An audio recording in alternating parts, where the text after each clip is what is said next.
سلام به شما تریدرهای عزیز، امیدوارم خوب باشین. بچه سال جدید 1400 رو بهتون تبریک میگم. امیدوارم سال بسیار خوبی رو در پیش داشته باشیم و سال خوبی برای هممون باشه. در کنار هم دیگه بتونیم سودهای خیلی خوبی رو از مارکت بگیریم و در کار زندگی خیلی خوبی داشته باشیم. عزیزان، اگر در سال جدید هنوز چنل من رو سابسکرایب نکردین، رو دکمه سابسکرایب کلیک بکنید، زنگوله رو فعال بکنید و این ویدیو رو با دوستانتون به اشتراک بذارید. بریم سراغ تحلیل امروز. میخوایم بریم سراغ بیت کوین و طلا.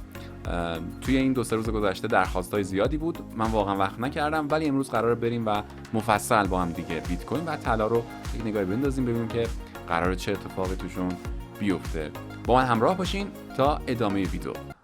خب دوستان عزیز، این چارت بیت کوینه که میبینید توی تایم 4 ساعته. تحلیل قبلیه، تحلیلی که از اینجا شروع شد اومد بالا. یک تارگتی بود که حدوداً بهش رسید، یک نقطه ورود جذاب بود که قیمت بهش واکنش داده. دقیق بچه‌ها میلیمتری به این ناحیه واکنش داد. من اینو پاک میکنم و حالا داره به سمت بالا حرکت میکنه.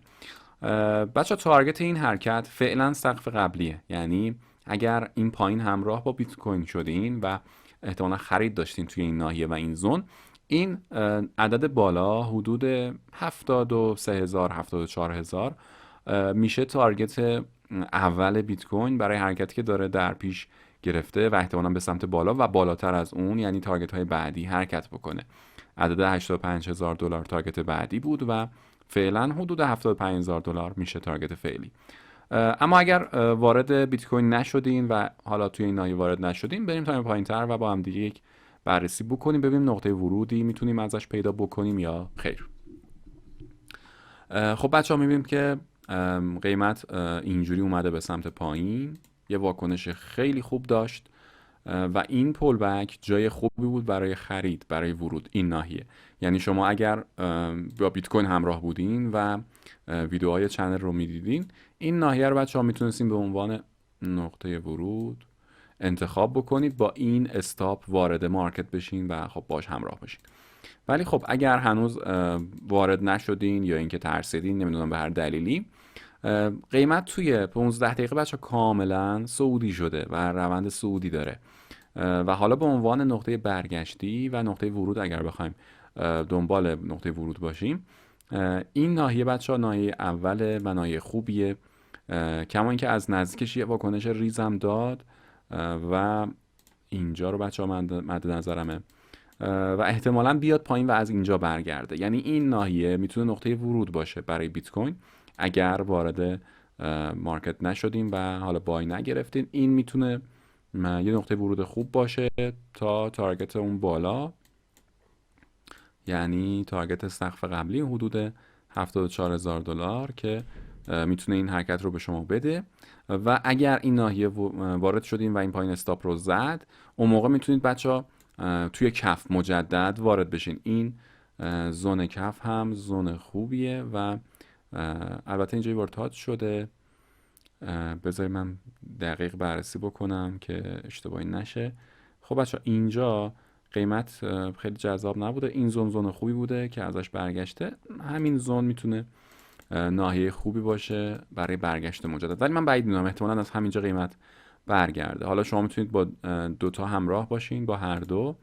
این هم استاپ این پایین بذارین یا همینجا بذارین، حالا خیلی تفاوتی نمیکنه و باهاش همراه باشین. پس این میتونه یه نقطه ورود باشه و اگر حالا بچه‌ها میتونید این کارم بکنید، یعنی شما میتونید با نصف حجم وارد بشین، استاپتون رو اینجا بذارین و اگر پایین اومد نصف حجم دیگر رو اینجا وارد بشین که هر دو روند رو بتونید بگیرین و نقاط ورودی که الان داره رو بتونید استفاده بکنید. پس این از بیت کوین و نقاط ورودش. امیدوارم ازش استفاده بکنید و دوستانتون رو هم در جریان بذارین. بچه‌ها بیت کوین فعلا سودیه و هیچ نزولی در کار نیست. این دو تا زون خوبی هستن. من رنگای اینا رو عوض بکنم چون که بدون اینو 15 دقیقه هستن و جابجا نشه با اون 4 ساعته.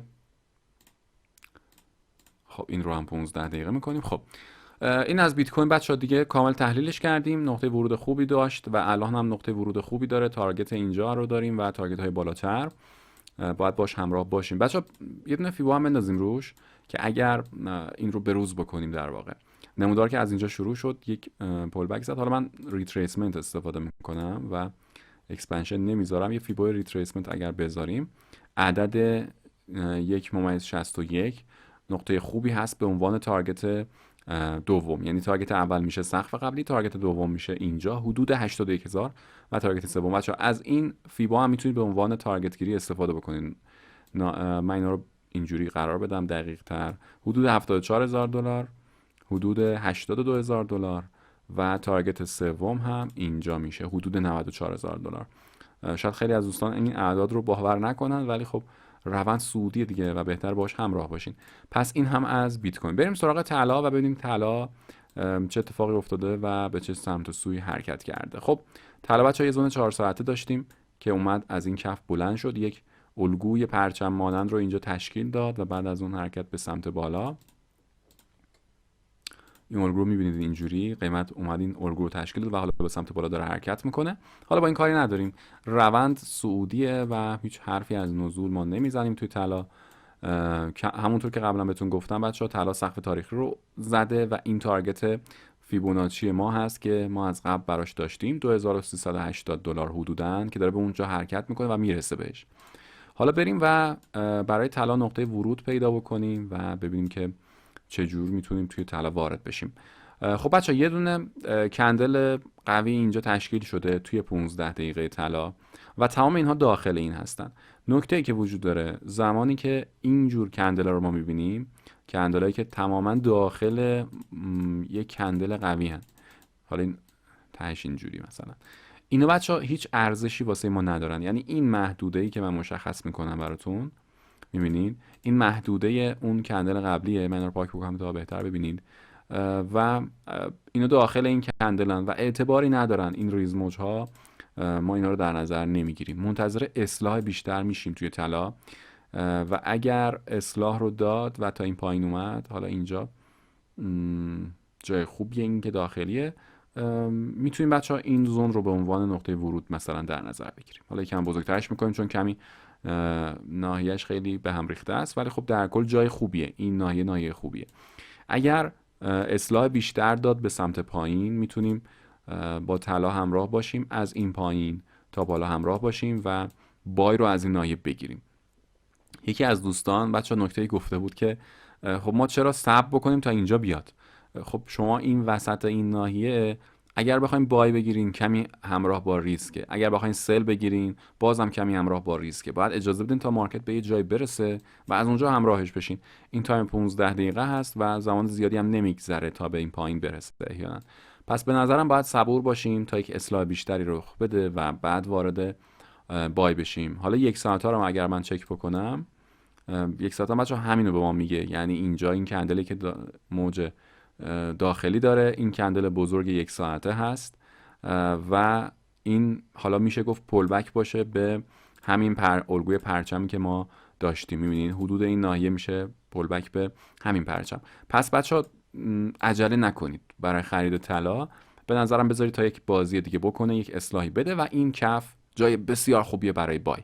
همراه میشیم بچه‌ها. این رو به روز میکنم، حتما اگر نقطه ورود داد بهتون اطلاع میدم. پیج تلگرام ما رو هم بچه دنبال بکنید اگر دنبال نکردید هنوز، و به زودی من سعی میکنم فعالیتم رو توی اینستاگرام هم بیشتر بکنم و اونجا هم براتون سورپرایزی در نظر دارم. امیدوارم بچه ها این تحلیل به درتون بخوره. اگر اینطور حتما توی کامنت ها برای من بنویسید و تا یک ویدیو دیگه وقتتون بخیر و خدا نگهدار.